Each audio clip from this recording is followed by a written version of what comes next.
Hello, সবাই কেমন আছেন? আমরা এবারে যাত্রায় যাচ্ছি সাগরকন্যা কুয়াকাটা ভ্রমণে। এবারে আমাদের সঙ্গী হচ্ছে Saudi x hotel time square থেকে আমরা যাচ্ছি কুয়াকাটা উদ্দেশ্যে। আমাদের সহযাত্রী হিসেবে আছে আবুল কালাম ভূঁইয়া, কৃষ্ণপদ আচার্য, আমিনুল ইসলাম, আব্দুল হাকিম ফরাদ সাহেব, মাহমুদুল হাসান এবং আমি নিজে।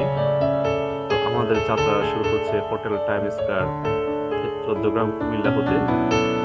আমরা যাত্রা শুরু করছি। বাস আমাদের ছিল ১২টা ১০-এর, আসতে ১ ঘন্টা লেট। অলরেডি ১টা ৩০ বেজে গেছে। তো আমরা যাত্রা শুরু করছি কুয়াকাটার উদ্দেশ্যে।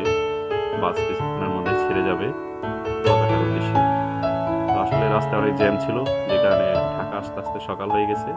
এই মুহূর্তে আমরা আছি সেই পদ্মা সেতু, বাংলাদেশের সবচেয়ে বড় সেতু পদ্মা সেতুতে। এখন আমরা পদ্মা সেতু অতিক্রম করে যাচ্ছি, ধীরে ধীরে এগিয়ে যাচ্ছি বরিশালের উদ্দেশ্যে। কিছুক্ষণ মধ্যেই আমরা কুয়াকাটা পদ্মা সেতু পার হয়ে মাদারীপুর অঞ্চলে পৌঁছাবো, মাদারীপুর জেলায়। তো সেখান থেকে আস্তে আস্তে ভাঙা হয়ে আমরা বরিশালের উদ্দেশ্যে যাত্রা শুরু করব। আপনারা দেখতে পাচ্ছেন সকালের খুব ভোরের দৃশ্য এটি। পদ্মা সেতু একদম ভোরবেলা, অনেক সুন্দর। খুব অল্প গাড়ি আছে, দূরপাল্লার গাড়ি। এই পৃথিবীতে তেমন খুব একটা গাড়ি ঘোড়া নেই পদ্মা সেতুতে।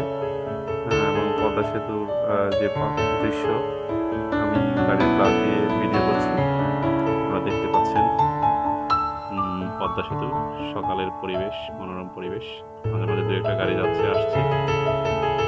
আমরা যে পাশে আছি তার বিপরীত পাশে, সেটা হচ্ছে যাওয়ার রাস্তা। ওটা বিপরীত যেটা দেখা যাচ্ছে সেটা হচ্ছে আসার পথ, আসার রাস্তা আর কি, যেটা বরিশাল থেকে ভাঙা থেকে ঢাকার উদ্দেশ্যে আসছে গাড়ি ঘোড়া, আর আমরা যাচ্ছি ভাঙার উদ্দেশ্যে। তো এই হচ্ছে